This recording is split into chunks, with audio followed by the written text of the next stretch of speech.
Hello,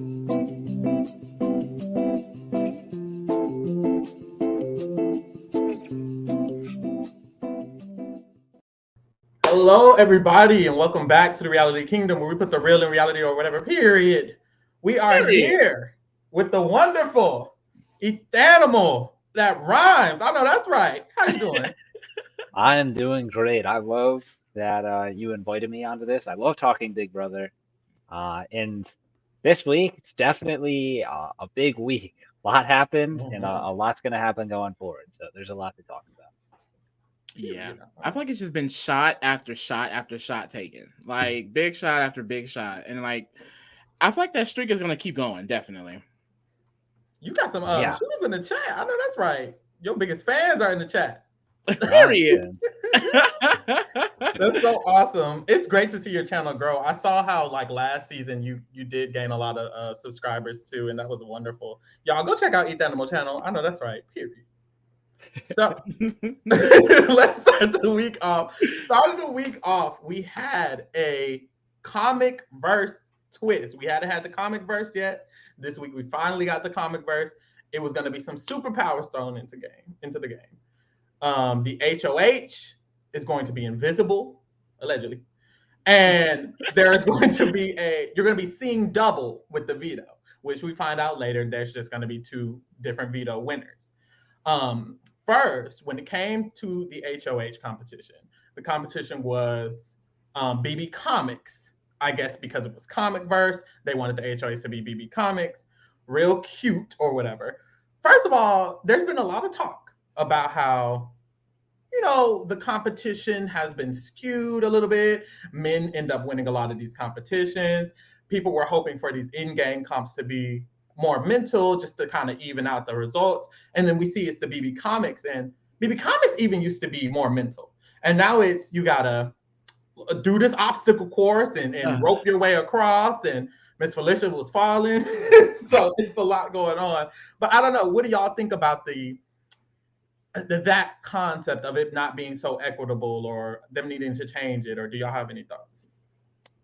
My biggest thought has always been, if you're going to have physical comps, I'm okay with them being the veto, but I much prefer the HOHs to be equal playing field, because the HOH is the more powerful competition. And I don't know. I think, as you can see with the track record of the competitions this season, it has not been the most interesting result, and it's always been like the usual suspects winning the comps. And I don't know. The best HOH this season are like one of the most successful and like fun and explosive like results was when Felicia won it, and it was a crapshoot. And that those are the results that I like to see. Yeah, I'm really disappointed because I feel like they started off with some seemingly pretty equitable competitions. Like I remember that second HOH basically being hide and seek was fun, and then they went into the Felicia HOH, the crapshoot, and then we got pressure cooker. I was like, okay, they're really giving equitability, and like the issue with that is that when everyone can compete in the comp, even the physical people can compete in the competitions. And they've also been winning because Heisem, he won the hide and seek veto. So something that can be seen as equitable was still won by a pretty physical person. And I feel like the vetoes are almost always physical. So it's like that kind of combination is just, it does make for, I feel like, a boring end game usually, because it really is just the same person. Like last season, it was Monty winning everything, him and Turner. Before that, Xavier and Colin cleaned up the end game. And it's like, well, duh, obviously. Because, I mean, I hate that, like, BB Comics, it was, like, this big, a competition where, like, if you studied or you just paid attention, you'd be able to do well. And now it's about speed. Like, America got it right on the first try, but because Jag was fastest, he ends up winning. It's just, like, that makes me just feel like, ugh, all right. First, let's acknowledge Mother. Apparently, Taylor Hale. Taylor. Or is this somebody with a Taylor Hale? Don't be playing with me. Don't play in our face. Don't play in our face. Shout out to Mother Taylor Hale, the winner of BB24. I hope they're not messing around. I know, right? I'd be embarrassed. That would be really embarrassing. Like, girl, no, you did not play. That's why I was like, hold up. She said LSB. How's it going, Taylor? Period. Mother Hale. But no. when it comes to the competitions, I'd honestly prefer all of them be crapshoot. I hate to say it. I don't. I just it sucks because even if just some of them are physical, which is what happening. Like even with the HOHs, there's been two knockout comps which are mental. There's been a few booths here and there.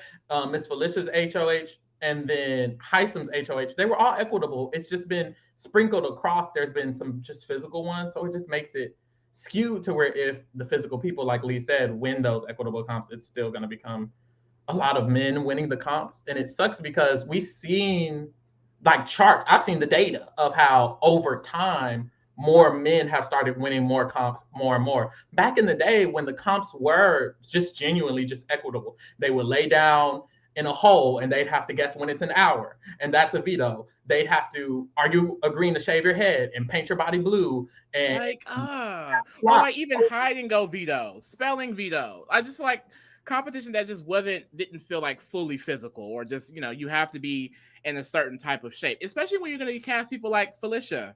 You have Cirie on this cast, exactly. You know, and BB23, when you have someone like Big D and you have all of these physical competitions, it's like, do you cast these people as jokes?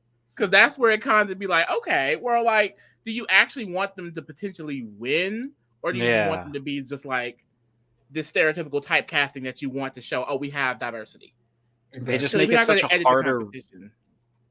a harder road to the end for them when it's so, and like I don't remember if it was like RHAP talking about this today, but like it should theoretically be easier for the production team or like the set designers to make like quiz comps or like crapshoot comps, as opposed to these like really intricate obstacle courses. Like it seems harder and it's not as enjoyable in that perspective. So it's a little quizzical. I agree. I really think it comes down to them trying to appeal to like gain new audience or something. I think that they're care about the competition. They've always been trying to, even when it comes to some of the quiz comps, they try to blow something in their face so that there's a colorful goo, and when you're on the wall, make sure there's colors. And bitch, are we like don't hit them. What are we, 11? Like, who is the target audience? They need to figure out who their target audience is. That's one. And what I like that Survivor does is Survivor listens to the fans. And I like that, not just because, you know, I'm a fan, so you can listen to me, but also it really does help. It really does help the show sometimes, because if your core fans don't like something, then how do you think you can get other core fans by doing what we don't even like? It doesn't even make sense. And I just wish Big Brother would take that into account a little bit, but they have. But they just need to continue to grow, because these comps are not all equitable, and it's ridiculous, especially both these comps this week. So they end up revealing the time of the winner. That was stupid. Crazy. What the heck are y'all doing? Like, I don't know. What are they thinking? Usually when it's a secret, they just have them go in the diary room and say, hey, you got it. Why? I don't understand, because it's only 8. One, I said this anyway. Them doing a invisible HOH to top 8 is dumb, because it's 8 people left in the game. It's not going to be hard to figure it out. But you exposing the time, it's just like, well, I mean, process of elimination. I mean, 2 of us are over 50 and retired. I mean, what are you talking? Like, what are we doing here? Like, they literally had to hang on. What was this? To this zip line. Like, I don't think Felicia did that in 8 minutes. She didn't. We saw it. Oh, but yeah, like, we're not gonna think that. And it's crazy because they basically all, knowing the time, almost everybody in the house knew who it was. Like, immediately, we saw them have separate conversations talking about something. Well, I mean, it's either Jag or this person, or Jag or this person. It was only 2 or 3 options who it could even be. And it's just easy to just assume it's Jag. People knew he was HOH immediately. And it's like, that was just ridiculous. It should have just been public HOH. And then he can play twice. That's a little egregious. So what you think? I think this has been like a take that I've seen running around Twitter, but I think it could have been something where if Jag successfully kept the secret, he could participate in the next one. But once the secret's out, it's basically, at this point, it's a regular HOH. Everyone knows it's Jag. There's no reason for him to be able to compete in the next HOH. And this is the third time this season that the HOH has been able to compete in the following one, which is so like Really? off feeling. Yes. And it hasn't, I don't think it's played an effect. Like there hasn't been like 2 HOHs in a row, but it's just so weird. I don't know. I'm not a fan. The only time that it made sense was when Tiffany's HOH was overthrown on Big Brother 23, because like she had the power taken away from her. So that made sense. But this one doesn't. Yeah. Do you like the invisible HOH? We saw it in Big Brother Canada happen too. Are you a fan of that? I like the concept, but the execution this time, just it having it be a physical HOH, then revealing the time, like as you were saying, who is going to get this in 8 minutes? Like you're already exposing that it's down to a handful of people. If you're going to do it, have it when there's 12 people left. Have it be a random comp. Like have it be something that everyone could win, and then don't give anybody information about the results. Let it be a secret and let it come out naturally. Yeah, I agree. And, like, now that I think about it, I'm not shocked that Jag handled it terribly. It seems like production did too. I mean, what did we expect? Like, no one knew what they were doing with this. Basically, that's what I'm getting. Yeah. So when Jag won, my initial thought was, okay, Comerica's going home. You know, and I don't think we know that was not his thought. His initial thought was to target Blue. And because of this, he ends up telling Matt, Cory, America, Bowie Jane, all that he is the secret HOH and that he's going to be targeting Blue. Let's just talk about that in itself, because I was honestly initially surprised. It's secret, kind of. And then also, it's so late in the game. So do y'all feel like he was targeting the right person? Who do you feel like he should have been targeting? I don't know. How y'all feel? Yeah, I think that he definitely shouldn't have went out and just told everybody in a mama that he was the HOH. Like he should have at least told. Like I won't mind him telling Matt. Matt is his number one. Bowie, because Bowie is his like kind of tentative number 3. Yeah. So it makes sense if you told that Cory, but look what eventually happened. You had to put up Cory in America anyway. So it's like you definitely should have kept his options open in that way. By telling them, he just makes it. I mean, this blindside that ends up happening, it's way more personal. It's way more hurtful because they know exactly where it came from. And you just openly betrayed them. And that's just how it comes across. So he really just messed himself up. Like, it's secret for a reason. Like even if they were going to be able to clock, it's like you don't have to confirm it. Like confirming it only does much more damage for you because, I mean, it could have been you. It could have been Matt. It could have been Bowie. But now they know it's you, because you happily went and told them. And then this house has not been able to keep a secret ever. So why did he think he can tell somebody and it wasn't going to immediately spread? It's crazy. But, I mean, I don't know. And he definitely didn't target. I mean, I don't know. I don't know if I feel like Blue, she's already spoken about how Matt and Jag need to go at some point. I don't know at this point if that's before or after America. I guess we'll see. But I don't think it was necessarily a terrible move that he went after Blue. Mainly, and then also because America and Cory at the beginning of the week were kind of tiptoeing a line of like, will we target them next week or will we not? So I felt like it was still possible that he could do it and he'd be fine. But I mean, once Cory and America kind of settled on they were definitely targeting Matt and Jag next week, it's like he definitely should have just kept Blue to kind of be on his side, because now it's just all of a mess. Like he's taking out Cory, but now Blue is potentially can be against you. It's a lot. Like all of this could easily blow up in his face. Like right now, it's okay a little bit in the house, but it can still easily just blow up.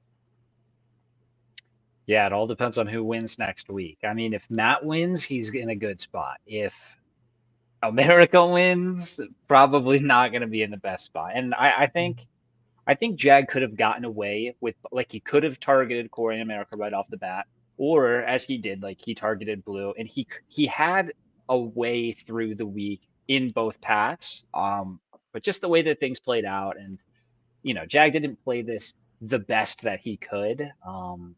So I mean, if it blows up in his face, it's kind of on him, because he told everybody and he made promises he couldn't keep. And he's leaving with at least one person very mad, and numerous people could win HOH next week, and he's gone if he doesn't win veto. Yeah, exactly. I feel like if I was in this position or putting myself in Jack's position, I immediately said I would have targeted America. How? That's hard. But I feel like either Cory or America would be fine. But I think best case scenario is if Cory and Blue are both still in the house, they could be inclined to target each other, especially if Cory thinks Blue was HOH. Instead of trying to paint, he didn't even try to paint anybody else as the HOH. That was the whole point of the twist, is to try to pretend someone else is HOH. I feel like his best shot should have been pretending it's Blue, putting up Cory in America. He wins veto. I was saying, I mean, you could use it on Cory. America goes home. Now Cory's here. He thinks you're on his ally. Blue is here. She has to target Cory because he thinks she was the HOH. And now you and Matt can last another week. And now I feel like everyone is just going to eventually come to the conclusion to nom Jag and Matt, except Jag, Matt, and Bowie gang. And I just feel like that's just the harder path. And he just didn't play it. He didn't play it cool. He just told everybody. I think that really the biggest issue is the fact that he exposed it. Like, literally any move could have worked successfully if he didn't just, it didn't get out. He told everyone, because by the time he had to make the Cory in America move, it's like literally everyone in the game knew, so they can be in on the plan. And it's just like, it's literally like a regular HOH. So it does suck that he get to play again, because it opens the chances of him not to be able to suffer the consequences of this. Like, he definitely should, I feel like suffer something. Like, I kind of want Matt, Jag, Bowie to just, get some time on the block. Oh, I definitely want that. Not even kind of. That would be. They've been sitting too comfortable. It'd be disappointing if that doesn't happen next. But like, if Jag wins the HOH again next, that's not even like, I don't have anything against Jag, but just the idea of someone being HOH 2 weeks in a row like that, it doesn't feel right. It's like, it's very stagnant. Yeah, especially this late in the game. Ew. Yeah. And like, now he's getting rid of 25% of the field in just those 2 weeks while he's HOH. Exactly. And now we're at a point where like they could easily kind of win their way to the end. And that's where it's getting terrifying, because we have the three, Matt, Jag, and Bowie, who are all pretty good at competitions. We have Blue, who could potentially still be turned on Jag, but she's still, kind of in La La Land. No shade to my sister. And then it's them going against Felicia and Cirie in America, who have not been able to perform as well. So it's just like, it's very possible we could just see them go boom, boom, like back to back to back. And like, that would be a terrifying end to this season. Yeah, I agree. After this, he ends up deciding that he's just going to nominate Blue and Felicia up front, and Blue is the target. Yeah. We see Comerica have a conversation about how they are maybe not going to target Jag and Matt at 7 and instead at 6 for a little bit, but that's not going to matter. And then we see America. America has been telling Blue since last week how Matt and Jag have been coming for her a little bit, how they aren't on her side. They're not with you, girl. They're the HOH. They're the ones who are putting you up on the block. She's telling Blue all of this, and she's been telling her some of this too. And it wasn't until Blue got nominated that she decided to snitch and tell Jag and Matt this information. So she goes and she exposes America to Jag and Matt. And we just saw that in the episode tonight. And they kind of made it seem like they were feeling some type of way. They were feeling some type of way about it. But they kind of made it seem like this is what helped cause them to backdoor Cory in America. I think this added to the fuel. And then on top of that, we see Blue wins the veto.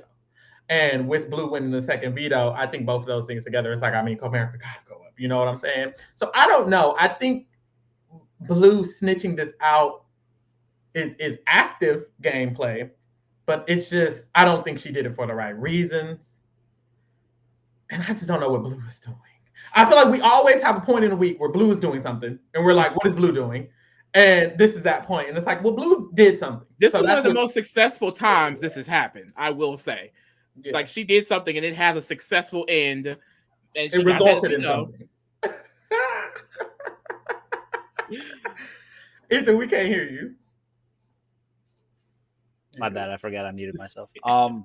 Yeah, Blue definitely likes to share information, and this time it did work out for her. But the worry is that if she keeps like ratting out this information, whenever she gets it, one of these times it might not work out for her. But it worked out this time, and winning the veto. I mean, definitely a really clutch guess from her, especially seeing the competition and seeing how much of like a crapshoot that it really was. Like, within, there is a little bit of thinking you definitely had to do for that one, but how different this week would be if she guessed like 600. Yeah, exactly. No, I don't think they would have took the shot. Exactly. No, I think even so, with the information, I think if Blue does not win veto, Blue still goes. It's still a very high possibility, and that's why I'm saying like, it's like the work, the action that she took, it helped her game, but like the thought process behind it, she was not thinking on that level, and she truly believed that Cory in America was lying to her and trying to get her allies to turn against her, and she thought by exposing them in that moment, it would get Jag and Matt's potential votes if she's nominated. And it's just like I really just think she's blinded by this hatred, almost, it seems, for America and Cory. She does not like them, like, for lack of better words. And I really don't get where it's really fueling it.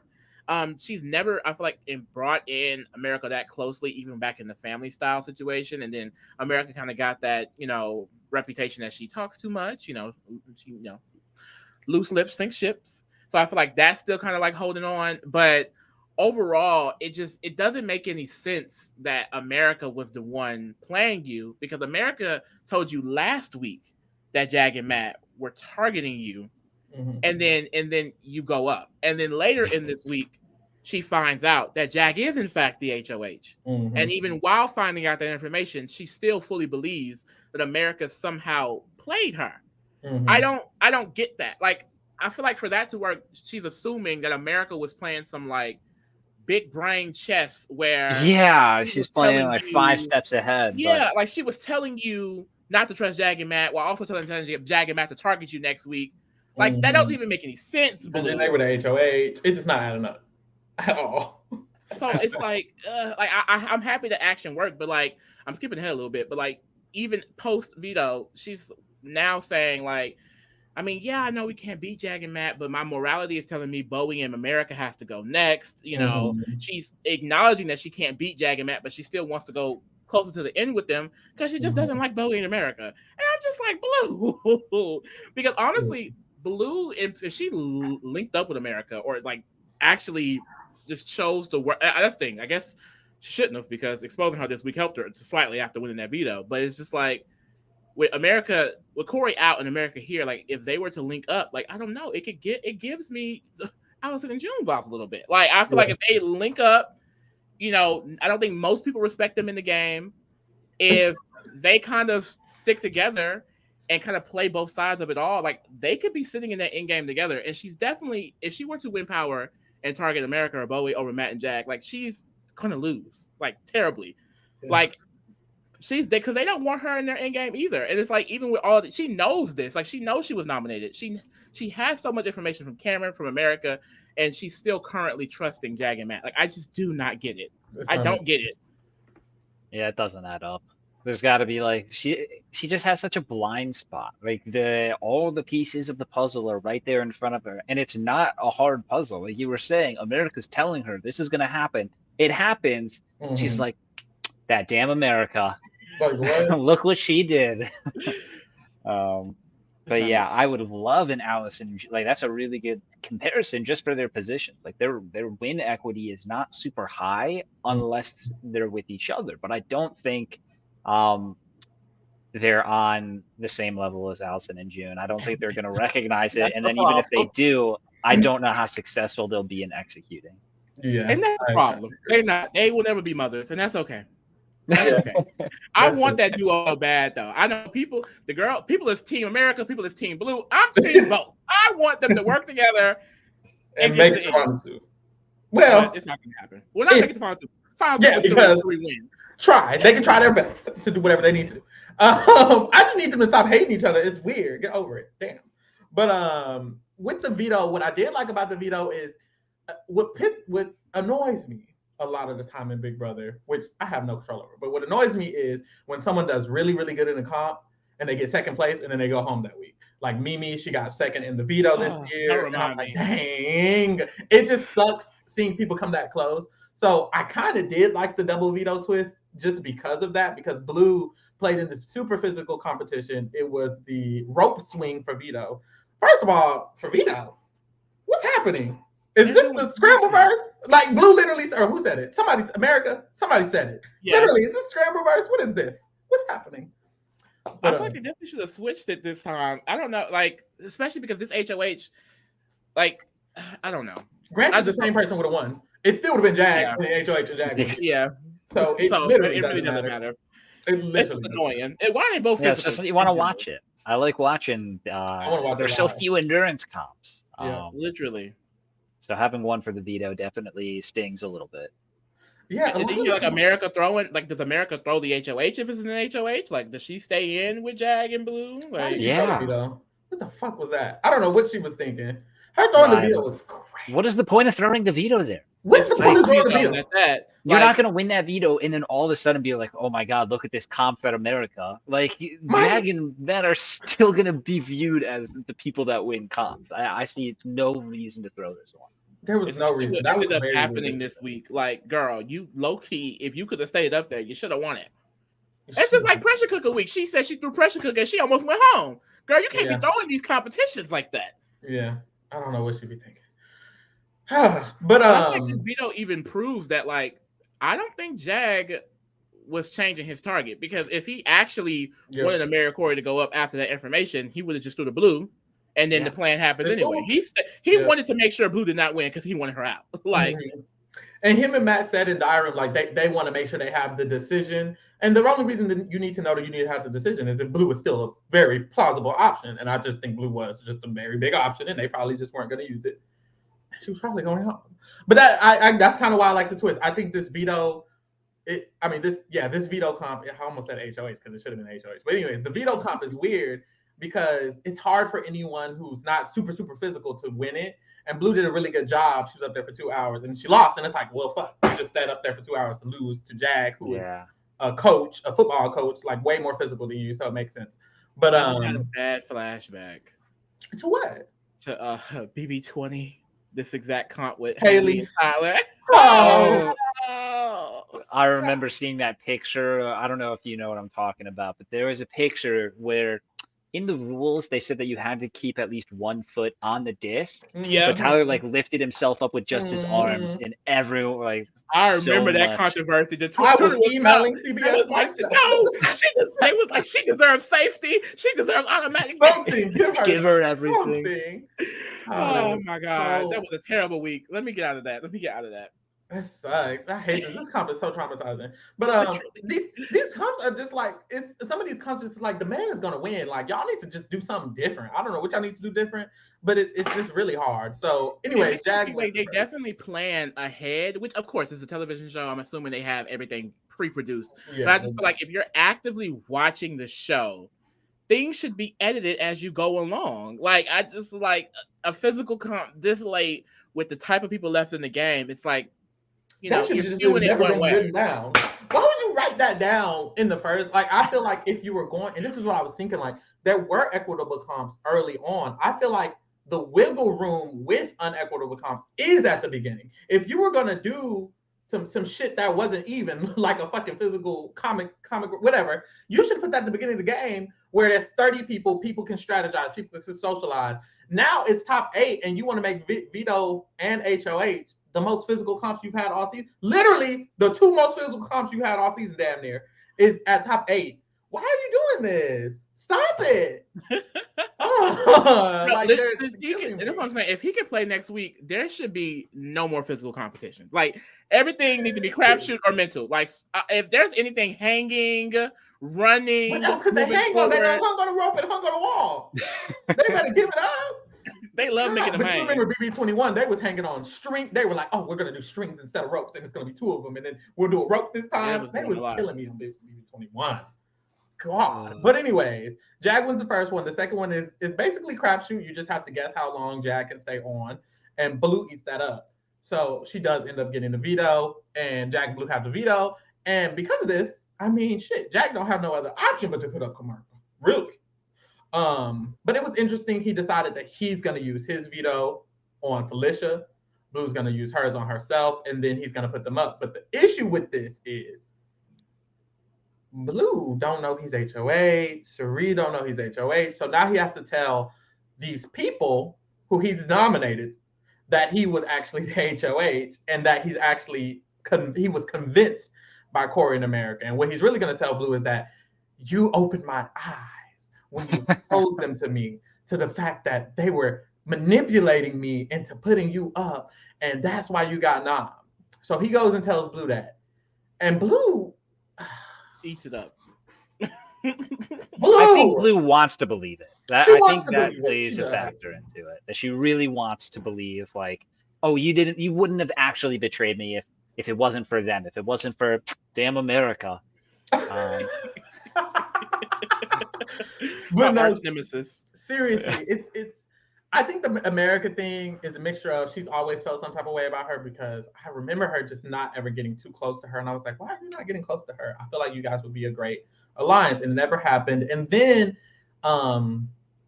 Jared didn't really like her. I'm like, is there influence there? And then also the Cory thing, of course. Cory putting her up for double eviction, pawning her. And I can see how Blue's like, if that, because Blue, it's weird because even this week, after they argue and everything, after the veto comp, Blue is talking to America and she's like, yeah, you're still my girl. And then she goes and talks to Jag and Matt and she's like, that's still my girl. And it's like, so were you hurt? Did you feel like your girl allowed you to be nommed by her boyfriend and that's pissing you off? Or like, what is it? I feel like it is personal. She said it. She said, game-wise, we can maybe still work together, but personal, we just got to work that out later. And it's like, so you personally feel some type of way.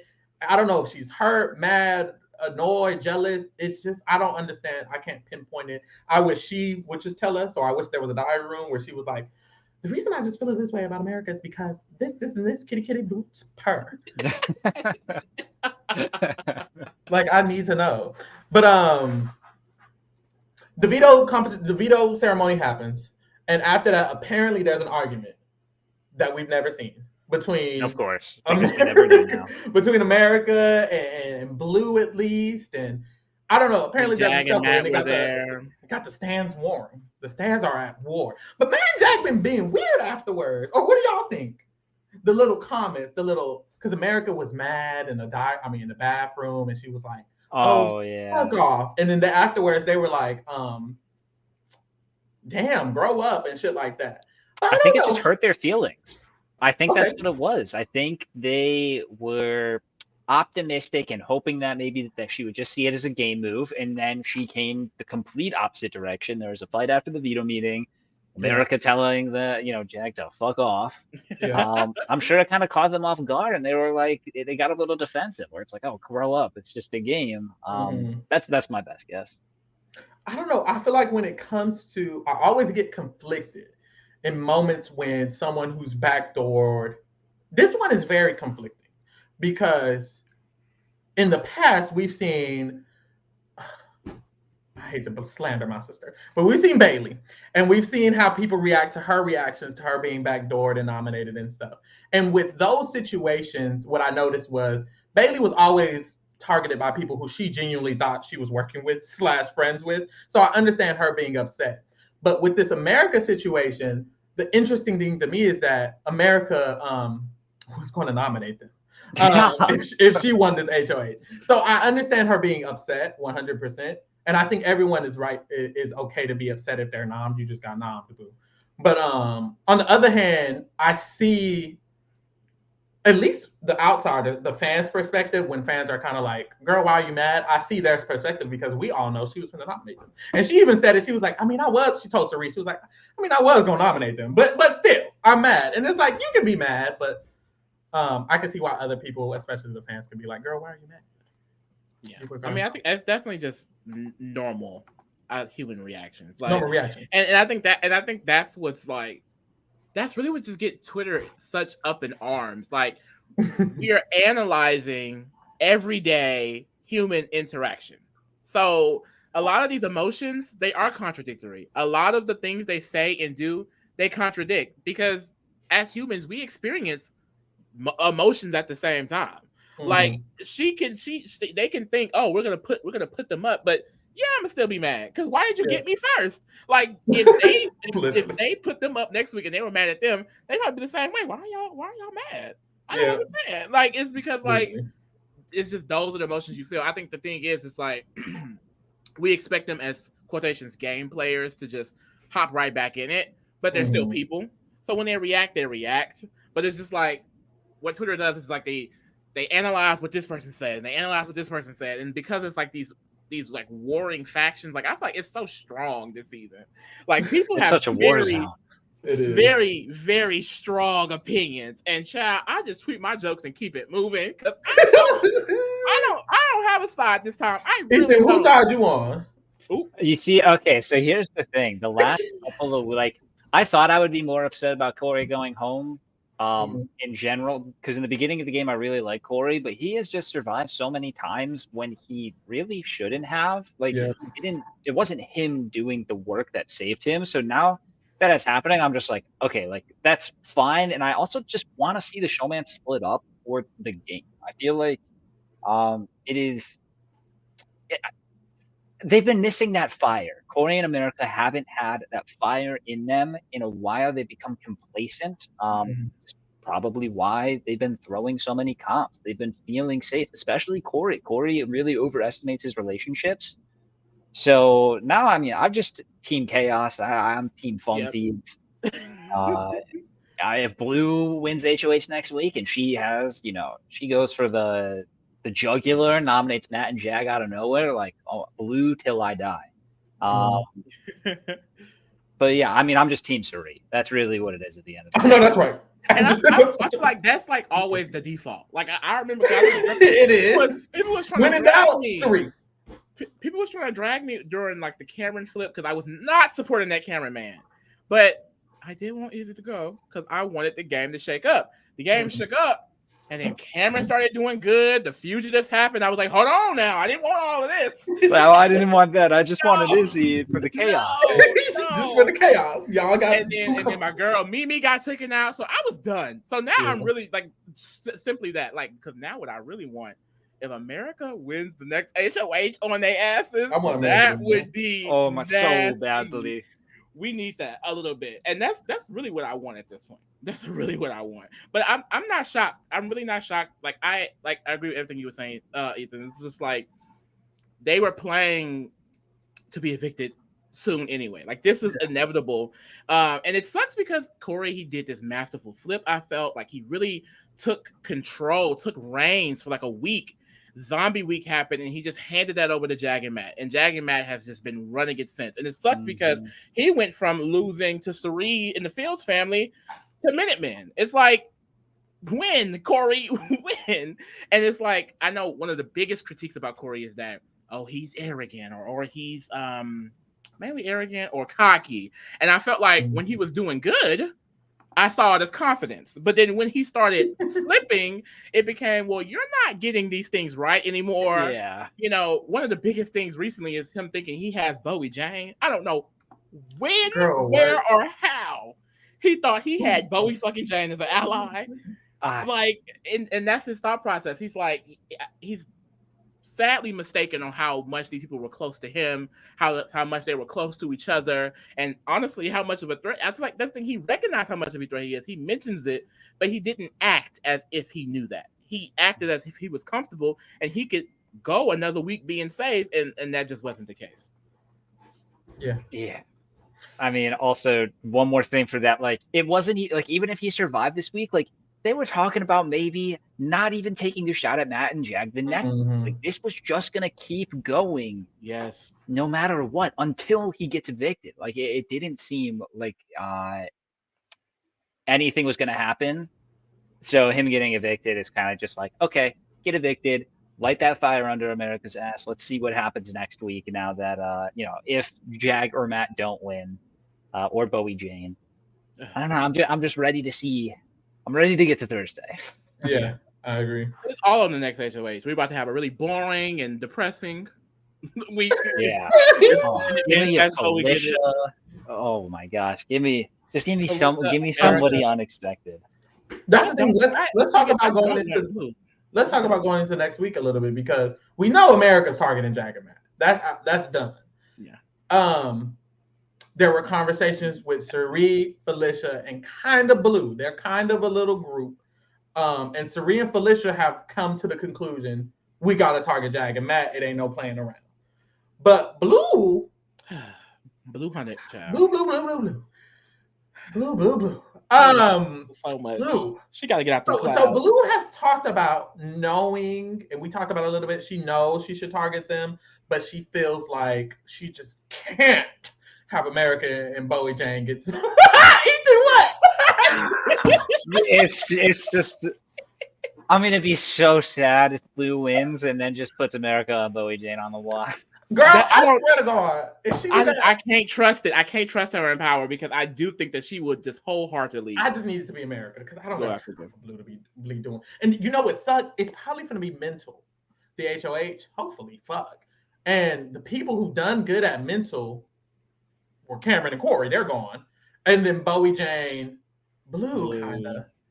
And like Miss Felicia. And that gives her only a few competitors. And if Blue ends up winning and she does some stupid shit, then I'm gonna be mad.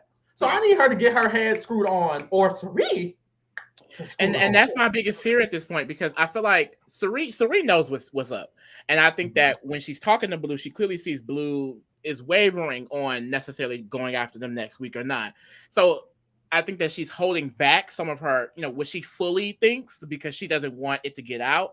But my fear is that if Blue get in power, it could be too late. Like she doesn't have time to like kind of screw her head on tight to go after Jag and Matt. I don't know. I think that she would do it for like the move of it all. I mean, he did just put you up, Jag specifically. And the thing, and I said this also too, like Blue is kind of one in the last better positions to potentially do some sort of backdoor because I mean she could put up America, she could put up Bowie and then backdoor Jag, which would be a more specific move because I don't think they necessarily want Matt to go. It would just be Jag. So I could see something like that happening, but putting up Bowie in America is just not the best because you don't control the votes at that point, So I banking on Matt and Jag collectively to not win out of the 4 tries. Like they've got 2 shots to win HOH, and then they'll seemingly have a good chance of having 2 shots at winning the veto if you don't put them on the block. So going for a backdoor right now is it's not from somebody like from the outside looking in. Obviously, trying to backdoor Jag isn't mathematically the smartest idea, but I can see why that would be the avenue she might want to go with. If she even decides to target Jag at all and not go for America. That's the thing. When it comes, it's interesting because when it comes to Jag and Matt and who they should target, they basically said Blue or America. And honestly, once again, because Blue's stupid, no shade. Oh no! No shade. But listen, I'm being honest, because Blue is snowed by them, it would be dumb for them to target Blue, just like it was dumb for them to target Blue a little bit this time. Like, you should target the person who's easily convinced or snowed or might prefer you guys at the end. And they're not recognizing that at all with Blue, which I don't understand why she tells them a lot of information for no reason. And she clearly, I feel, in my opinion, trusts them to an extent from their perspective. So I feel like they should know, if anything, they should just target America next week. But I don't even think they'll do that. I think they might just target Blue like they did this time. And it's like, that's not the smartest thing for them. And that's my issue with Jag and Matt. I feel like they've had a lot of control, but I don't think they've necessarily been doing the most meticulously smart moves for themselves throughout this time. And I could still see them fucking that up because America should not be here over Blue, in my opinion, for them, because Blue just said, I'd like them in Final 5, which is crazy, but she did say it. So it'll be interesting to see which one of them they decide to target also. But we can get to the ratings and talk about it a little more, to be honest. So Ethan, we be rating the players. Have you ever rated a player before? No. I mean, like, I'm not in your mind for anything specific. Okay, that's fine. We do 0.5s, So you can rate between 0 to 0.4. You get it. And then we start off with Cameron because he went home, and we talk about him as an overall player. And then for the rest of them, it's kind of like how we feel about them while they're in the game, of course. So for Cameron, Ethan, how do you feel about him as an overall player, 0 to 10? We love 0. I mean, I'm not very high on Cameron. I definitely don't value players that need to win competitions over and over to stay. Like, if you need to win the occasional veto, like, I'm not going to dock you too many points for that, but Cameron had to win HOH like every single time. Otherwise, he was nominated. Yeah. It was impressive that he was able to win the comps for sure, but he was just always a house pariah. He socially was not very good, and I feel like the only reason a lot of people started working with him was because he had shown that he was able to win all of these comps, and it was either just like, okay, if he's going to win the HOH again next week, I might as well join him instead of being against him. Mm-hmm. Do I give him a 1? Yeah, okay. I do agree with a lot of what you said. I have trouble. What I have trouble the most with these is like, how do I organize a comp beast when it comes to an overall rating? Because you can, which is very rare, but we just saw Ty do it on Big Brother Canada, where you were literally going to go home every single week, and it did not matter because you won the competition every single week. We see people beast out. We see people win multiple comps. And because I feel like you could win like that, it's not going to be often. It's going to be very hard. It's going to be rare. It kind of makes me like, okay, I can't give him a 0. But I could give him a 1, couldn't I? I think I'll give him a 2 because I think his competition ability is strong. And that's it. Yeah. 2 for comps. That might be generous. I think I'm gonna go with the 1 as well. I just feel like specifically with him too, when it comes to winning competitions, like our kind of bigger competition beasts, like Xavier, Cody, Casey, like these people had alliances. They had actual allies who actually cared about them, who didn't really want them to leave the game. Cameron clearly didn't have that, like at all, and that showed because his 3 closest allies in the game got together and backdoored him when he really was not going after them, and they knew that. They didn't care. They still just did not want him there, and he wasn't liked in the beginning. That's because when he was getting pawned. When he wasn't winning, they didn't like him. They was pawning him. Then he started winning. They realized they couldn't pawn him, so they left him off the block. But it was always based on him winning. And I definitely feel like if it was a situation like Ty, where he won his way to the end, it would be a different story. But he didn't win his way to the end. He went home because of his terrible social game. Like, he had a terrible social game since the beginning when he ratted out the entire alliance for no reason at all. So it's a 1. Period. Not to people still in the game. Blue. I'll start with Blue. I don't even know what to say. Don't do Sister Blue. Don't do Kitty Purr. Okay. This is how I feel about Blue, and I'm gonna compare it to America because everybody else does anyways. So when it comes to the 2 of them, I feel like they're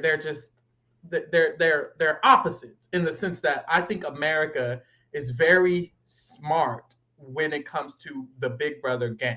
She understands it. She understands these people are running it. I'm at the bottom. I'm with Cory. They're over there. We're over here.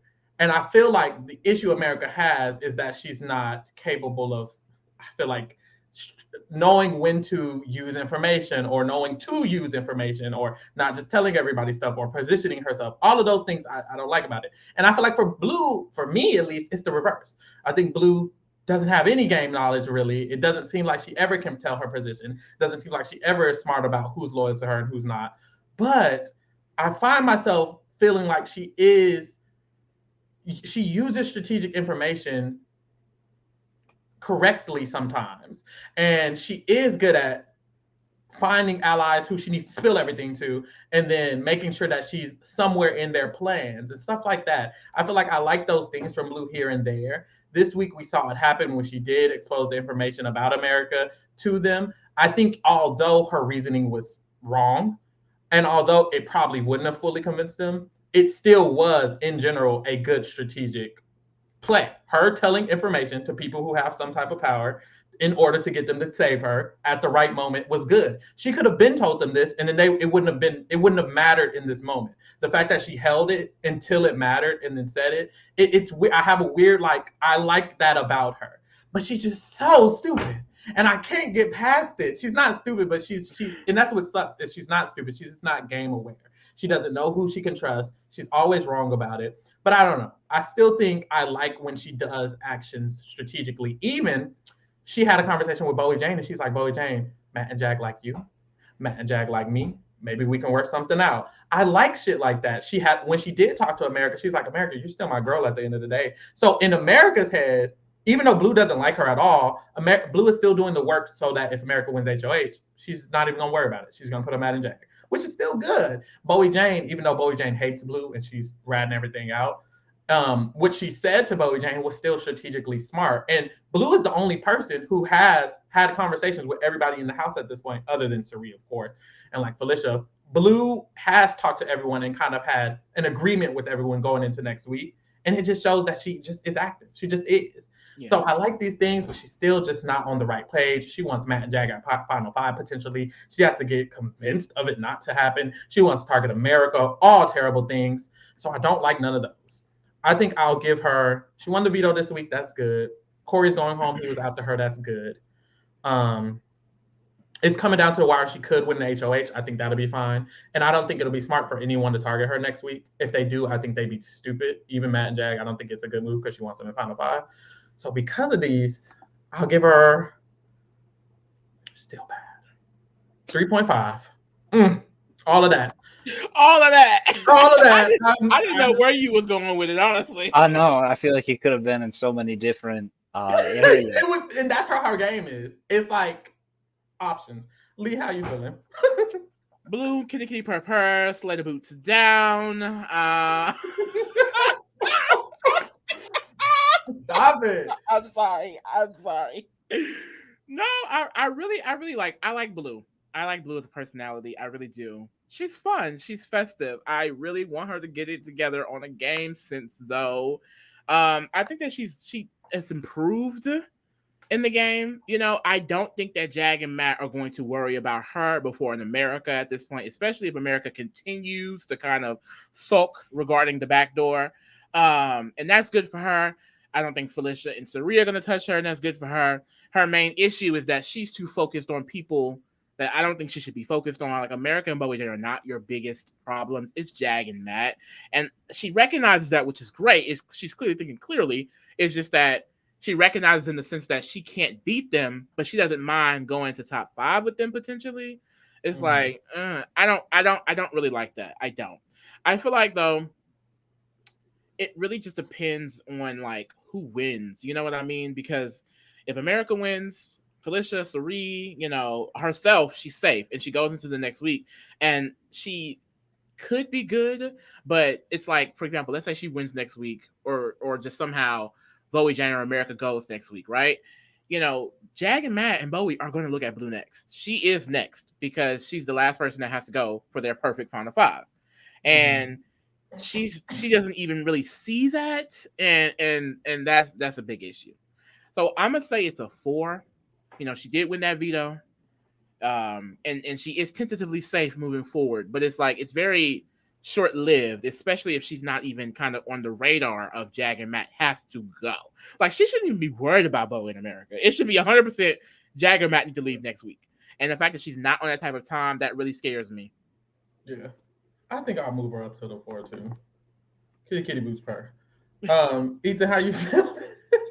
Yeah, so Blue's in a really interesting spot right now. You don't typically see this happen, but the people that don't like Blue, like America, aren't targeting her. And the people that seem to actually, you know, like Blue, like Matt and Jag, are potentially targeting her next week. It's a really weird backwards dilemma, but because of it, I think it leaves the door open where no matter who wins HOH next week, I think Blue has an out. Even if Matt and Jag win HOH and initially want to target Blue, she has inroads with them, and she can, I don't know how successful she'll be, but she has the possibility of like, look how loyal I was to you last week. Like, you told me you were targeting me, and I was still 100% with you, and I mean it.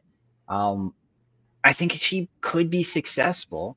I really do feel like her best case scenarios are if like America, someone else winning HOH and taking that shot at Matt and Jag, because then it's kind of like with what happened this week, where Matt and Jag take a shot at Cory and America. So now those two are kind of going after each other. And if Blue can survive this and can kind of lay back in the background, let the sides fight each other, then she can progress further into the game. The only thing is that she needs to worry about somebody that she can beat in the end. And right now, she can maybe beat America, or she could start beating a lot more people if she takes on Matt and Jack. So there's a lot of, it's very situational. It all depends on next week. And I know it's kind of a cop-out being like, oh, let's see what happens next week for a rating this week. But I was going with a 4 before either of you said a 4 as well. So I'm glad we're all in agreement on that one. Yeah. All right. Now, to this man. Cory. Lee, how you feel about Cory? Lee was a Core America stan. I was. I'm a retired Core America stan. Only because I can't stand stupidity. I'm sorry. When it starts getting to a level of they doing anything, it's like, because I have to protect my own emotions. Okay. I have stand the people at the bottom of the game every single season up until 23. Okay.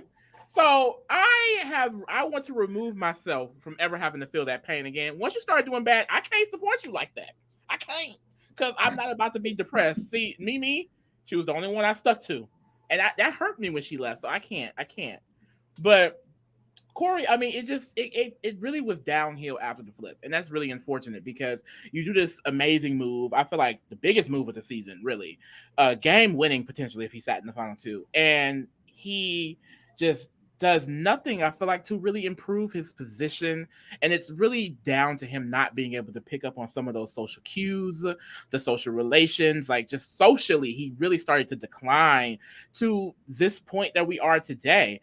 And he started making mistakes. And it's like these mistakes we thought, okay, it's going to get him next week. Okay, it's going to get him next week. And it didn't get him. So I was like, okay, maybe he can snake his way. But it eventually got him. Like, not even trying to be biased. But it's like he really shouldn't have even taken out Mimi. And I was saying this last week because if he didn't take out Mimi, Jag and Matt would still have to worry about Mimi and Blue and you in America. It's so many other obstacles. They're not worried about Miss Felicia because they know Miss Felicia can't win anything. That was a golden opportunity to take out someone in Miss Felicia who does not like you like that. Keep someone like Mimi who actually does want to work with you and does want to target Jag and Matt. Now you're sitting around here talking about who gonna take the shot? Because you didn't want to take it, and these other people aren't really able to win the competitions to be able to take it. So that all culminated to him being the target here. I mean, think about it. If Mimi was here, Mimi probably leaves this week. And they would want her to go over Cory and America because they know for a fact Mimi would be targeting him. That's been public knowledge. So it's just like certain moves like that seem so obviously smart for his game. He wanted to do the most and kick her out and not even really work to pull Miss Felicia. Like, you did all of that to keep Miss Felicia, didn't do no work to pull her closer into you. The belief that he had Bowie Jane when he just didn't. Why are you dragging him? It's all bad. It's all bad. And it's what culminated today. I think that he has a lot of potential as a player, and I would love to see him play in the second chances or an all-star or something like that, because I feel like him with knowledge, a little bit older, he could do really well. But it's been a lot of he's been ticking down for a while. So I'm just not shocked that this happened. And it's going to be a 2. Ethan, how you feeling?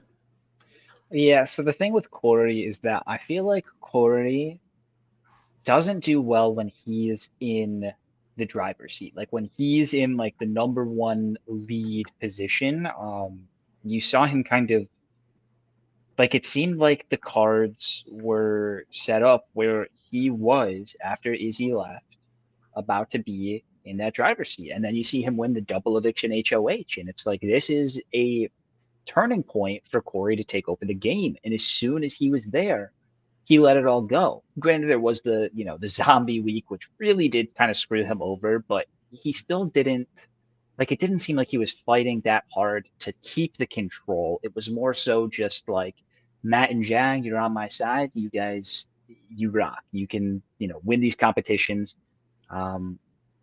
He's just been a little bit too passive. It was always, oh, next week we're going to take the shot. And then they don't win a competition. And then they're just like, oh, okay, maybe next week or maybe the week after that. It was never now. It was always in the future. And I know some people were saying, like, if there wasn't a double veto this week, then they don't think Cory goes home. But Cory feasibly could have gone home any of the last couple of weeks. I think he's got what it takes to be a good player, but I do think just a couple of years of just more maturity and just more life experience would go a long way to help him.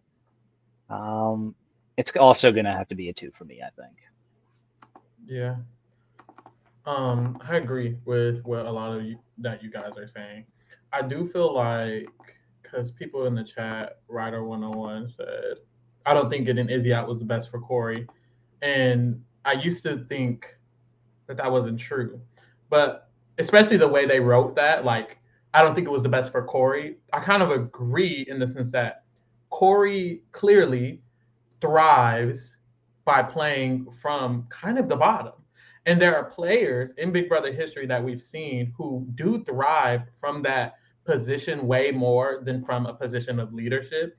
And I think Cory showed this season that when he was in the Izzy power structure, although it was fading here and there were a lot of times where he was able to be so loyal to them that they were like, Cory can get to the end. We're going to take out this person, this person, this person. Izzy admitted that she did want Cory kind of towards the end, like final 5, stuff like that. And I feel like because he showed that when he was in the driver's position, he wasn't able to take hold of it, I think he could have either gotten around the same position, honestly, or a little bit farther in the structure that he was with initially. And it's like, damn, I kind of think he could have made it past top 8 in Cirie's structure. So it's kind of like, part of me is like, well, if he isn't able to pick up the pieces, maybe he should have tried his luck there and tried to win comps against them, because in that structure, Jag was a target to go home, and he was trying to push Matt to go home, and Matt's not even winning the comps. In that structure, Jag would have went home very soon. And Jag is the one who's winning all of these competitions, getting him out, preventing him from making it further. In that other structure, these people can't win comps to save their lives. So he probably could have honestly won some of these in-game comps in the other structure and maybe made something happen. So a part of me is starting to think of that again. But in general, I'd still say it was impossible for him to think of all that in that moment. They were still coming for him a little bit. It was weird. So I still think it was still the right decision. And he probably just shouldn't have took out Mimi. I think he made multiple interesting decisions. You made the Izzy move, but didn't pick up the pieces.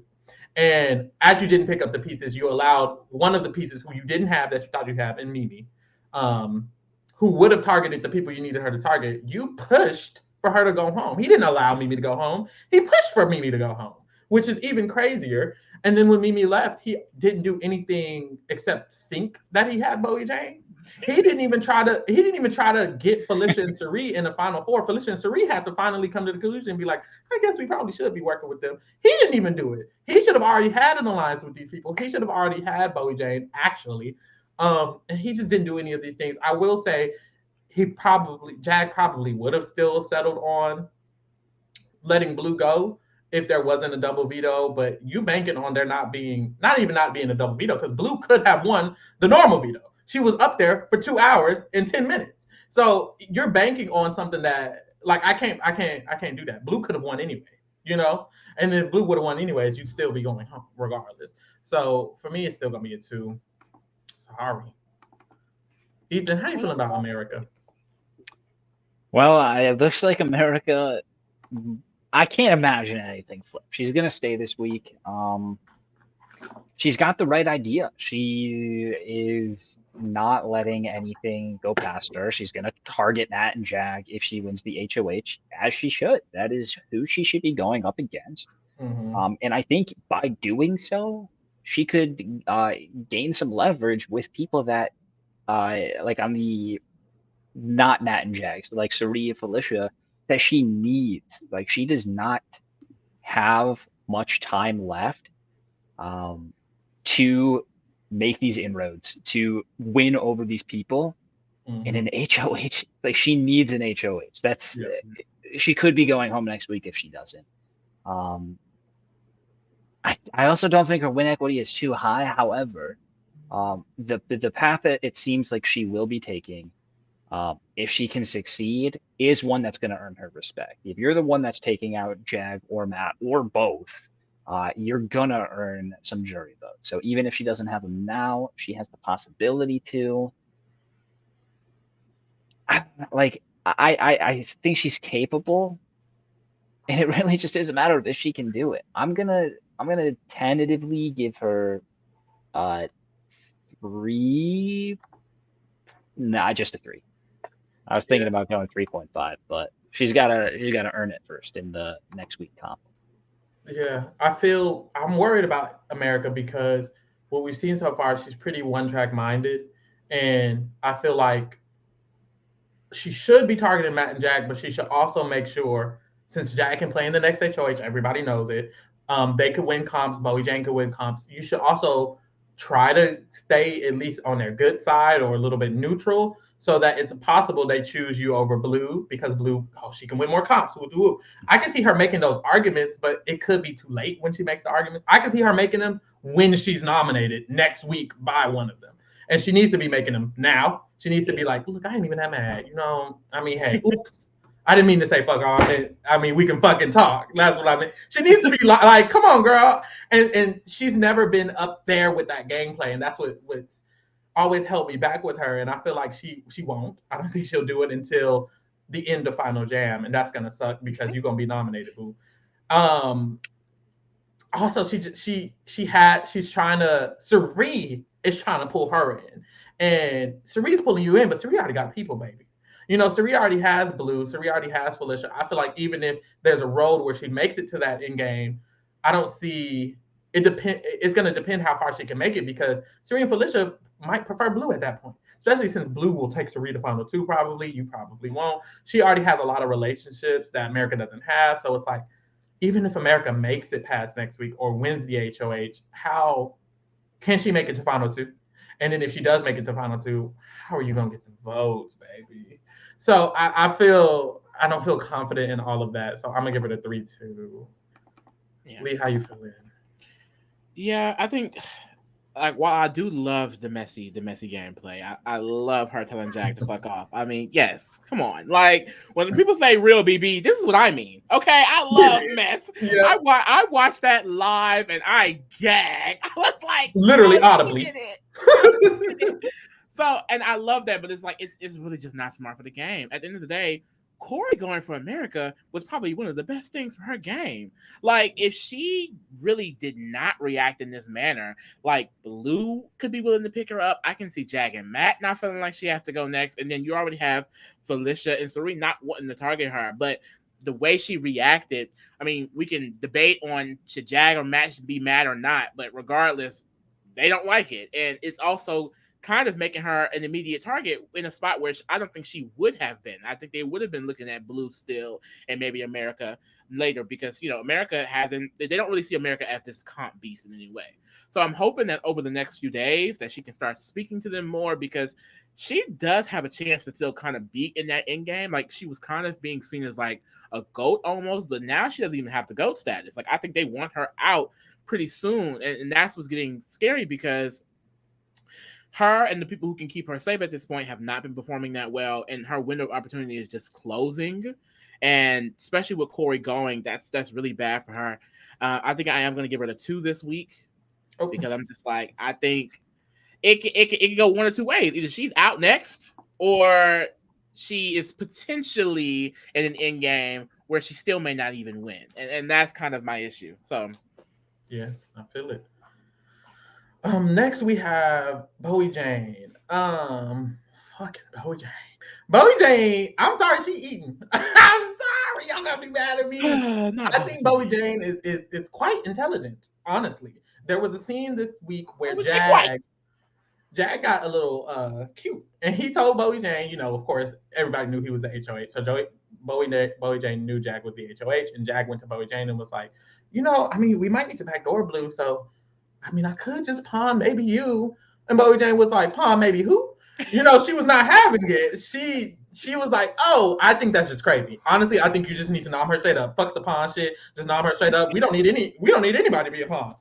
Just nominate her and Felicia. And that's what he did. He was heavily considering the back door. And honestly, he might have should have did it because Blue kitty boots per down.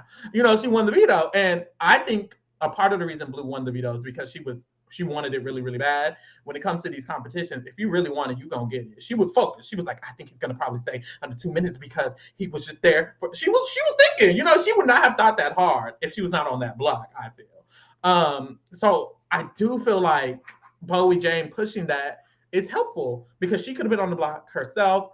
And Blue going home would have been great for Bowie Jane. It didn't happen, but it's okay. I think Bowie Jane proximity to Matt and Jag is really, really good because they are controlling the house, but also they will always go before her. If it's not Jag, it's going to be Matt before it's Bowie Jane. So that's also really good. I don't like that she seems actually loyal to them. Terrible. Worse than Blue. I think she's loyal to them the final 3. And it's like, girl, what are you going to do with that? Like, you're not going to go anywhere with that. I also don't think Bowie Jane is going to have good jury perception. So that's also bad. So I like her position. But honestly, only a little bit. Because if Jag and Matt are gone, baby, you gone too. You know, I feel like they're taking out Jag, then Matt, then Bowie Jane, if that even happens. And if it doesn't happen, that's even worse because you're not beating Jag and Matt. So I don't feel too good about her. I think I'm gonna keep her at the 4.5 I gave her. Yeah. Honestly. Lee, how you feel? Yeah, I think at first, you know, her position was getting better, you know, after the flip. She kind of got in with Jag and Matt, which, like you said, her connection to them really, really improved her position in the game. But now it's starting to decrease a little bit again because Cirie, you know, the mother that she is, has gotten into Jag and Matt good graces to the point where they now kind of want her in the final 3 over Bowie. Like, Bowie, your spot getting taken. I don't even know how that happened. I mean, well, Cirie is just that good, let's be honest.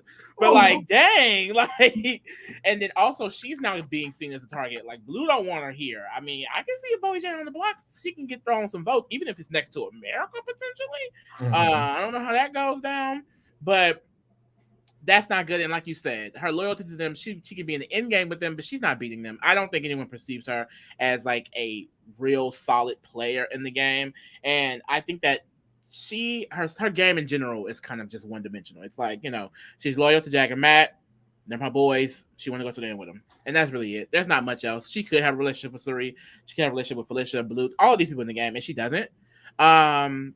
So I think I want to go really low because of that, but honestly, her position, I mean, it's a really good chance that her, Jag, or Matt is just going to win. Or if not, Jag or Matt will go before her and they'll buy her some time. So I think I'm going to give her a 4. Ethan, how you feeling?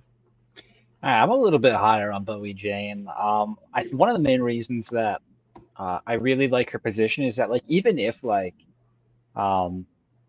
you're saying, like, they're gonna take shots at their side, but Matt and Jag are gonna go first, and then, you know, if her side wins an HOH, they can take out one of the other people. At that point, you're at the final like 4 or 5. Like, you're at the end of the game at that point. I think the odds are in her favor to get there. There is the chance that maybe, you know, something happens next week. She ends up on the block. People are like, okay, do we really want to get rid of America? Why don't we weaken Matt and Jag, get rid of Bowie, because we know America would go after Matt and Jag.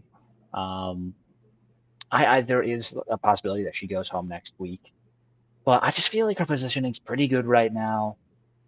I do think she has more win equity than people may think, although in the Big Brother house, perception's reality.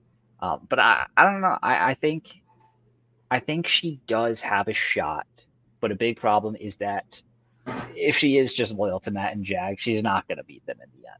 So I'm going to give her a 5. I was leaning 5.5, but you definitely both had some good points that made me bring it down a little bit. But I don't know. I think losing Matt or Jag next week will be so good I think it would actually be really good for her because it's doing like she wants to go to the end with Matt and Jag, but if she wants to win, she can't do that. So if someone else can take her out, then that's good for her. She didn't have to do it herself. She wasn't gonna do it herself. But that's one less obstacle in her way of winning the game. Yeah. I mean, somebody got to show Bowie James some support. We Uh, know. Lee, how you feeling about Miss Felicia? Miss Felicia, child, her mustard seed is gonna get us to the end, ain't it? Like I know, is really making it through with the faith of that mustard seed, baby. I can't wait till she's sitting in the final two with that mustard seed because, ooh, but Miss Felicia, she's really interesting. I don't think that she's getting touched at any moment. She's not really being brought into the groups and the conversations like Cirie is.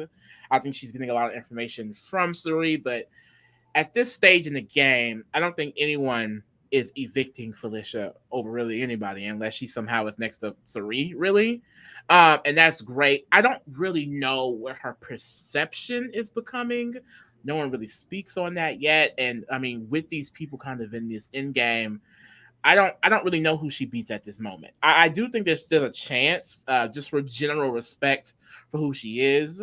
But I mean, game wise, I feel like it could be easy to just see that she hasn't really been doing much lately, sort of only because, once the flip happened, she all of the kind of power that she kind of had, went out the window. And that was kind of decreasing before the flip even happened because, everyone was kind of calling her out and wanting to target her. So I don't really know. It's interesting because the position itself, like, it's good, but it's only because they don't want to touch her because she's not threatening.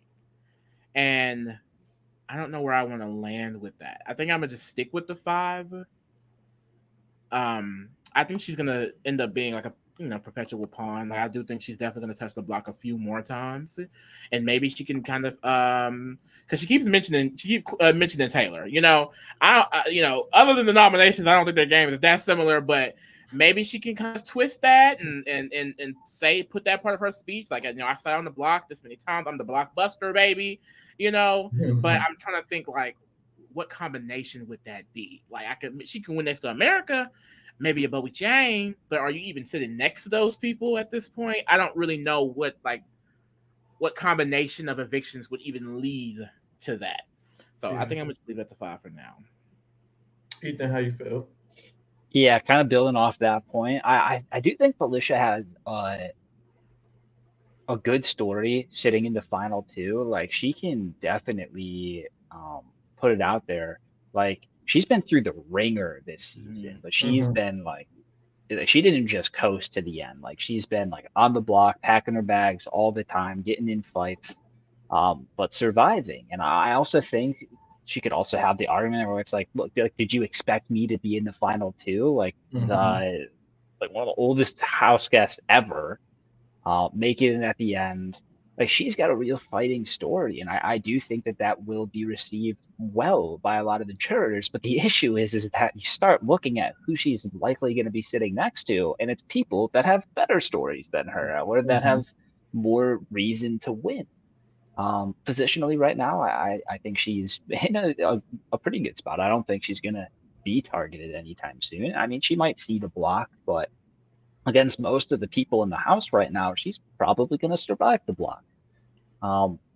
It's just such a hazy end game. Like, it's really hard to picture what it's going to look like. But I'm liking her odds a little bit more. So I'm going to go with a 5.5. Yeah, I like what you said there, that it is a hazy end game. I keep trying to picture who the final 4 will be. And I'm like, okay, Bowie Jane, but also definitely Cirie. I think one of Matt or Jag, but America could be there. Well, shit, I could see a path where Blue's there. And then I didn't even say Felicia. So it's like, it's genuinely like a bunch of people. It's funny because a lot of these people, honestly, everyone except Jag, are people who I've imagined in the final 4 at a time or a point in this game. Bowie Jane, Blue, America, Cirie, Felicia, Matt. I've imagined them all in the Final Four before. So I'm kind of like, who's not making it into the Final Four? Because I've seen all of y'all in the Final Four in my mind. So it's going to be interesting. And I think that's my issue with my pro and my con with Felicia is that I don't know how is it going to pan out to where she's in Final Four or even Final Three. Like, I don't see her in any Final Three plans other than Cirie's, but Cirie's not the one winning the comps. But also, I think Felicia could win a comp. I think people are underestimating her ability to win an in-game comp. I think she could win an in-game comp. Now, that would be nasty. She needs to go ahead and Get win nasty the game. Final Four HOH. So and Felicia, honestly, I think does have respect and will be respected in a Final Two. She's played just such a powerful game, honestly, in my opinion. So I do think that it can get respect over a lot of these people here. America, Bowie, even Blue. I can see her winning over, but she would have to get taken there, and Cirie is the one who's getting taken there by probably all three of those people. And I think Cirie is like really Felicia's biggest problem is that if someone's getting taken, it's Cirie, not you, Buki. And that's probably going to come up, but I still like her position a lot, and I still see her making it to the end somehow and winning the comp and stuff. I think I'll do the 5.5 also, and we'll see how it goes. Ethan, how are you feeling about Cirie? Oh, so fucking good. I mean, uh-huh. she is just like, it is so rare to see someone just like be so it's like she maxed out her social stat, and it's not even like it's just incredible. I can barely even like talk and have it make sense because it doesn't make sense how she's in such a good spot. She had a lot of power in the beginning, and like, you know, you hear so many people talk like, oh, she had the advantage of Jared in the house, like, you know, Izzy and all this stuff. She doesn't have them now. And once they were gone, like, she was towards the bottom of the totem pole. Yeah. But not through competition wins. Through purely her own wits and perceiving the house in the correct way and knowing where to put herself, she has just taken full control of everything again. No one's coming after her next week. Almost everybody wants her in their final endgame plans, and there are roads where she does, like, she can get taken to the end and win. I just, it's so rare to, like, in especially modern day Big Brother, to have such faith in a player when they've like almost never won a competition ever in like in any of her shows, but to just be so confident in her ability to just absolutely mindfuck these people. Yes, literally. She's so good. I'm gonna give her a 9. Period. I know that's the fuck right. I agree with everything Ethan said. She's so fucking good, honestly. I feel like it's amazing to watch her social game because the way she has almost everyone in this house wanting to take her to Final Two. When America got backdoored and she was crying and she was in the corner, Cirie went to her and she was like, hey, if you gotta let it out, you gotta let it out. I got your back no matter what. Girl, I just found out last night. Give me a hug. Like, she ate it up. And it's like, those are literally the things that I'm like, that it's like, take notes, bitch. Like, when you go in the house, these are the little things you need to do. And Cirie has consistently did it all season. It's a funny little meme of her being annoyed that they're singing happy birthday. And then she gets up and she's like, oh, I got happy birthday. And it's so like, funny. It's a great depiction of the true strategy behind her social game. Honestly, she does not like it. She hates these people. She doesn't hate these people, but she doesn't like doing this. She clearly is annoyed doing it. She is irritated doing it, and she still does it. And I think that's just such an indication of how good of a player she is, because a lot of people, it's like the other extreme, like America, not even as extreme as America, but America's annoyed she just can't do it. And Cirie is fully annoyed. These are the people who took out her literal son, mind you. from the game that she's only playing, according to Rachel Riley, because of her literal son. And it's like she's still capable of doing these things, these social things that get them to like her, to get them to want to take her to the end. And I think because her social game is so good, it doesn't matter when she makes strategic mistakes here and there, which she does. Even like this episode, she said she threw she threw both the vetoes. I thought that was ridiculous. I don't think that was the best strategic move, but because the way she plays the game is socially mostly, it works for her. And I think it's still going to work for her. And I think it doesn't matter. And those are just very small mistakes. You can barely even call them mistakes because I think Cirie's still going to make it to the final three. I think she's locked in for the final three. And I'm confident in her ability to really get to the end game and probably get taken to final two and probably win the game. My issue is so good. My issue might be the win equity. If she gets taken by the wrong person, I could see it being like, oh, hold on now, Cirie. But I still think she has a good chance. I still think she's playing great. I think I'm gonna give her the 9 too, which I don't think I came in thinking that. I'm gonna give her a 9. She's not going home. I'm gonna give her a 9. Lee, how you feeling? Oh, I hate when everybody want to give high scores. I'm over here like, oh my god. I feel like I'm giving Simon Cowell. But I love her. And I 100% agree with everything they were saying. I think that she's just her social game is so like iconic. Like you really just don't see this. The fact that before the flip, she was slated for top 3.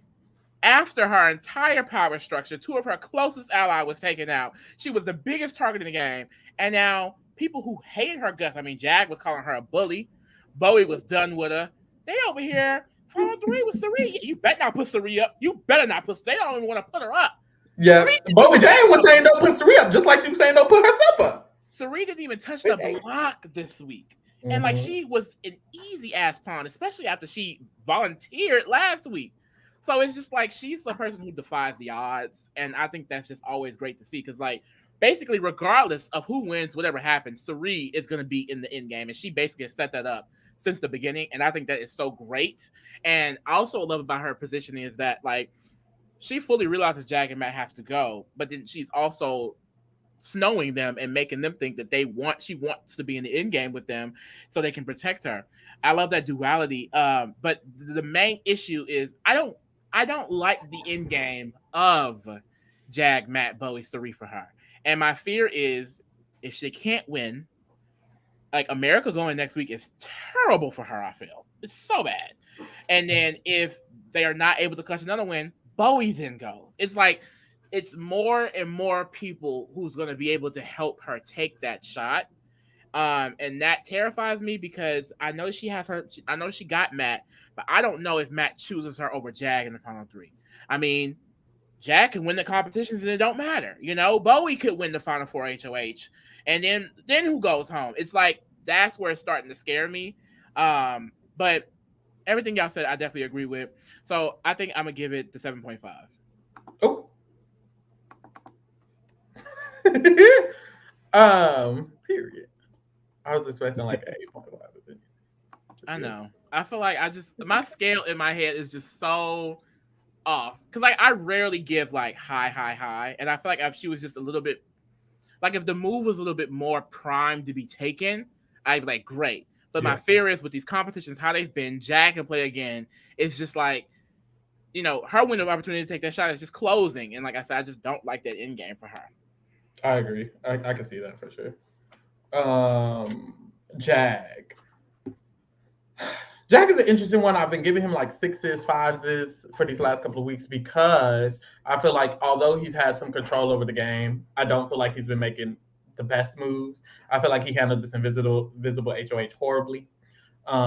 He was going to target Blue. I don't think that was the best move initially. And then he was a little bit forced to target Cory in America, and I don't think he did it in a good way. People were talking about his jury management, and at first I was like, I don't think they'll be mad, but America's reaction has made me think like if America goes home next week, she probably is going to be like, I'm not voting that bitch. You know, like she probably literally is going to say that. And because of that, I do kind of think of it that way now. And I think he mishandled it. Every part of this HOH, even the way he got them was real nasty. You double backdoored these niggas.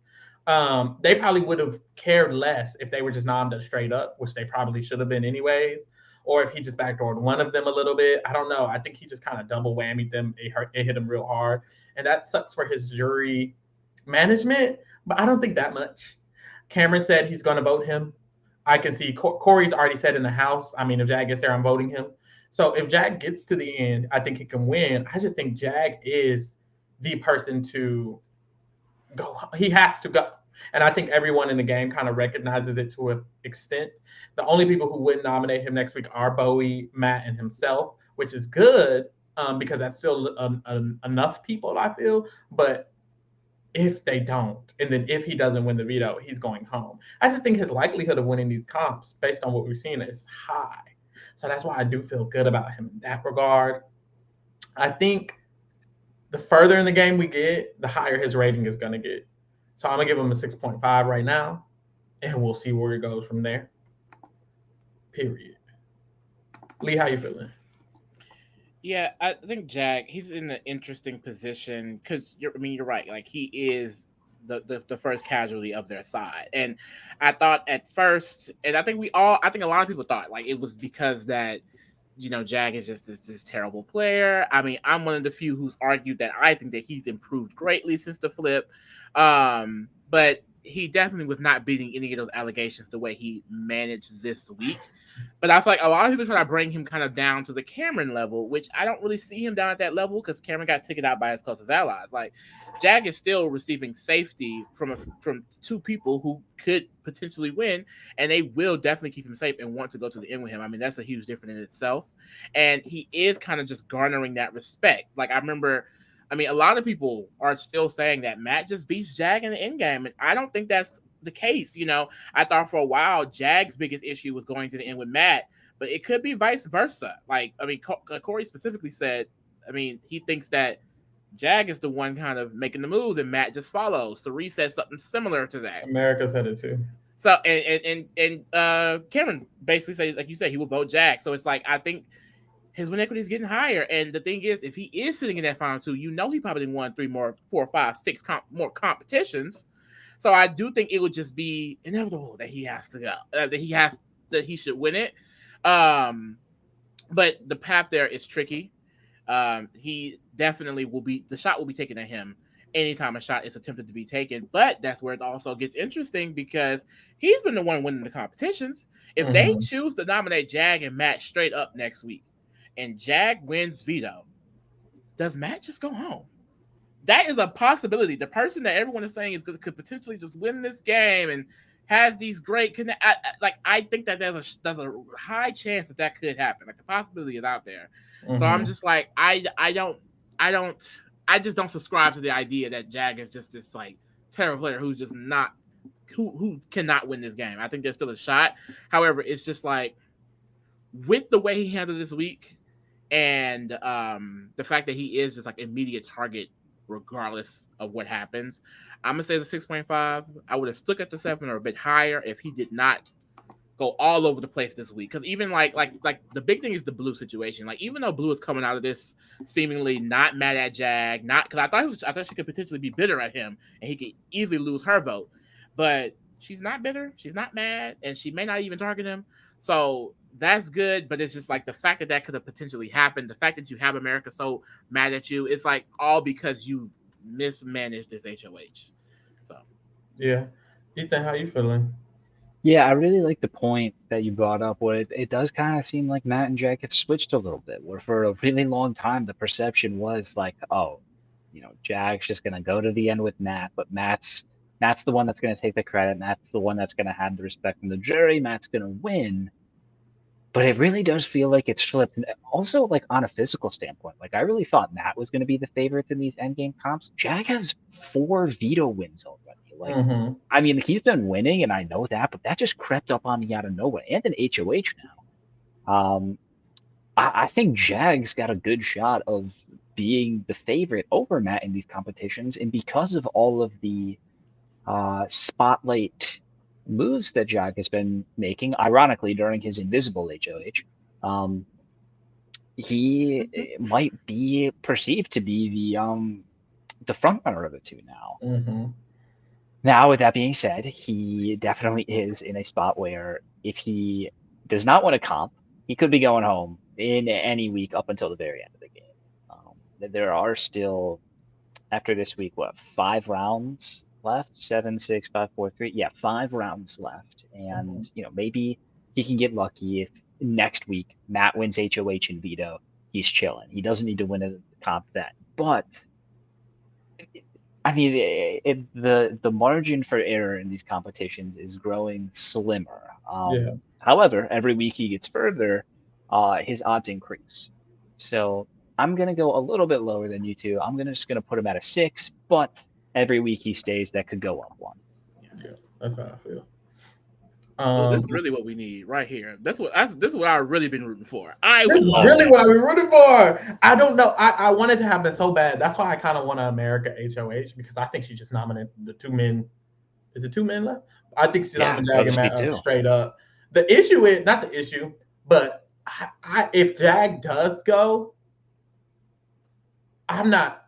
Matt could just go. Why the fuck not? Yeah. I think it could happen. I think it could happen if Jag goes next week. But that's the thing, though. Like, especially even going into Matt's score, it's like it's starting to almost feel like, let's say Jag does go next week, people kind of want Matt in their end, but it's because they kind of like him. I don't think it's 100% because they feel like I don't think they are scared of Matt beating them. Yeah, and that's kind of an issue for Matt.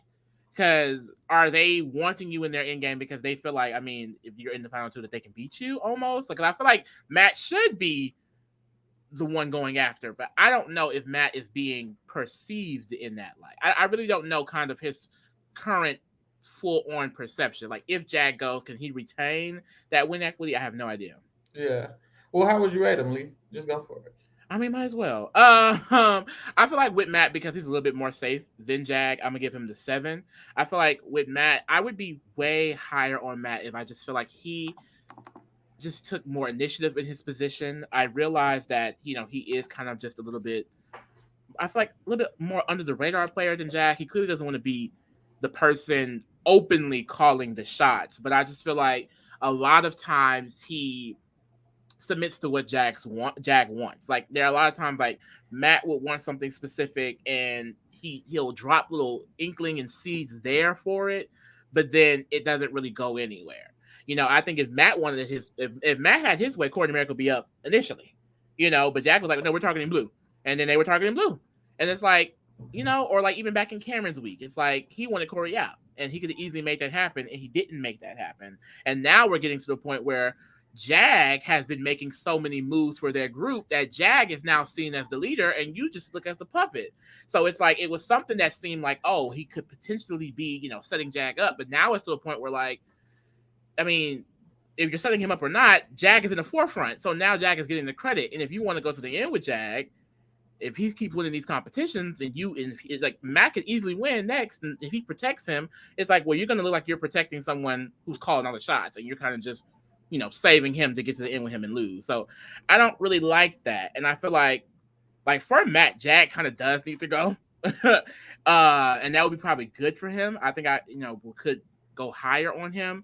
But for right now, with Jag in the game, I really just don't like him kind of just, submitting to Jag's power, to his influence a little bit. So, yeah. Ethan, how you feeling? It's so tough. Like, even just in this podcast, I've changed my mind a little bit on Matt. I really do think that, say Jag goes next week, that is, from a gender standpoint, 1 to 5, Matt being the only guy. And I think just with how the house works, it could be something that brings the women together if Matt is not empowered, where it's like, hey, what if we just took Matt out, who's obviously this giant, like, Olympic swimmer, for the girls? Blue's a girl's girl. But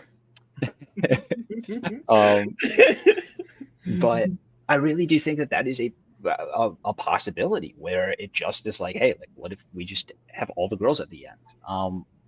I also think that the perception of Matt, as Jack's perception increases, Matt's perception does decrease. And there is a chance that if he gets to the end, these people that he could have beaten, like maybe he could have beaten a Cirie at one point, like he might not have that win equity over her anymore, or against someone like Jack. These people that he was planning on going to the end to, that he initially had a good shot against, he might not have that good of odds anymore. Granted, he's still in like an okay spot for right now. Like Jag is the target next week. For some, like if Matt and Jag are on the block, Jag's the target. He still does have really good relationships with a lot of players in the house, with Bowie, with Cirie, obviously with Jag.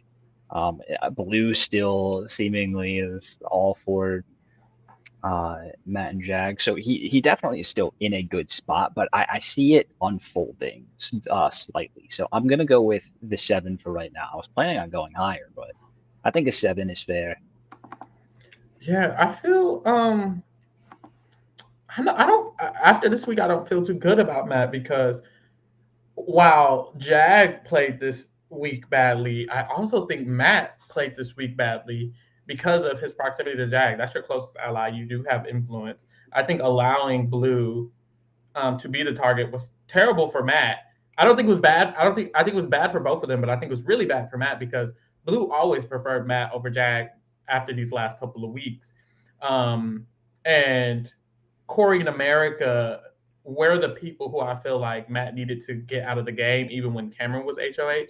And I feel like he didn't put any effort into that then. He didn't put a lot of effort into it now. When it became the decision to do it, it was Jag. When Jag wanted Blue to go, it was Jag's decision. Last week, when Jag wanted Mimi, when Cameron to go and Mimi to go, it's all been Jag. And I think Matt is just continuously proving that he isn't going to play that way. And his perception is going down. And I think we keep talking about, oh, if he sits next to Jag, how people will perceive him. But his perception is going down in general. And Ethan said it, but one of the things I thought of, another final 2 possibility, is Matt and Cirie.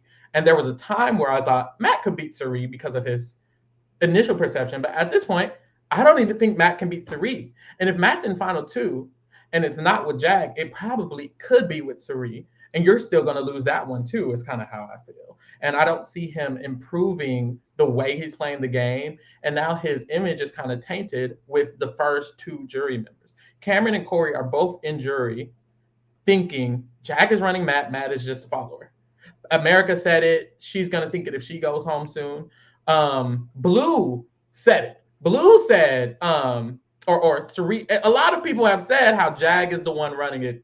Matt and Bowie Jane, they both say Matt and Bowie Jane are just his little followers. And it's like, if y'all are just Jag's little followers, then what are you going to do? So I don't even think Matt could win a final 2 vote over Cirie, over Jag. And those are going to be the 2 people he's probably going to make it with. So I don't feel good about it. I don't see him improving. I don't see him necessarily winning these comps coming up. I don't know how he's even going to make it if Jag goes home. And if Jag stays, you can't beat Jag, boo. So I'm going to give him the 6.5 right now. Ooh, the 6.5. I'm going to give it the 6.5 right now. And then we're going to see how it works. She's shaking the table. She's shaking the table. This is the lowest he's been in a minute for you. Yeah. He's just, and I don't think the way he's playing, that's the thing. I think when it comes to this man, Matt, I think he's deciding to play a specific way under the radar. And that's okay, but only to a certain extent, and only if it works. And it's really hard to play that game and win. It's really hard to play a game where your actions aren't seen, aren't visible, and win. We saw Tyler lose to Casey, and a lot of people allegedly in the jury after the season, they said, we didn't know Tyler was doing whatever the fuck y'all thought he was doing. We were in the game. We think he's just there. And I think that's how people are perceiving Matt. Even though I know Matt's smart, I've seen his diagrams, I understand he's aware. The people in the game don't know that. They just think, oh, Matt's just flowing with the wind, huh? And at first, it was like, okay, Matt is doing good, and people were perceiving him well. But now they're not even perceiving him well, so I don't know. But I put them in order, y'all. Cirie back at the top. I know that's right. She only had a few weeks of not being at the top, but now she's back. Dang. Cirie back at the top, Matt and Jag, and then Felicia Bowie Blue in America. That makes sense. Yeah. Looking at it, it makes sense. I think Bowie Jane and Felicia could be slightly interchangeable when it comes to this in-game potential, but other than that, I like the list in order, to be honest. Period. All right, y'all. This was a good one. I know that's right. I like this. This is fun. Yeah. Thank you so much, Ethanimale. Let everybody know where they can find you, where you will be, where you. Yeah. So for those that don't know who I am, I make Big Brother YouTube videos. That's my main platform. You can find me at YouTube at Ethanimale. I also have been tweeting this year. I've never really been a big Twitter user, but it's been a lot of fun this year. You know, it's a war zone out there, so I've learned the way to do it is just to really just say nothing, but make it seem like you're saying something, and then usually you end up being safe. But yeah, you can also find me at Twitter at Ethanimale. But yeah, that's most of it. Thank you for the invite on this. This was a ton of fun. I love being able to do like a ranking or like a rating system. Mhm. Sort of participate in one. It's really nice. So thank you. Yes, thank you for coming. It was honestly wonderful having you. Yeah, y'all go check out his YouTube channel. It's really good. And boom, I mean that's really it. Also, check us out. We are covering Survivor, Big Brother, Amazing Race, and we're still covering the challenge. The finale is coming up, so check us out for all of that. Follow us everywhere at T Reality Kingdom. Follow Ethanimale, period. And baby, we out. I know that's right. Period. Yay.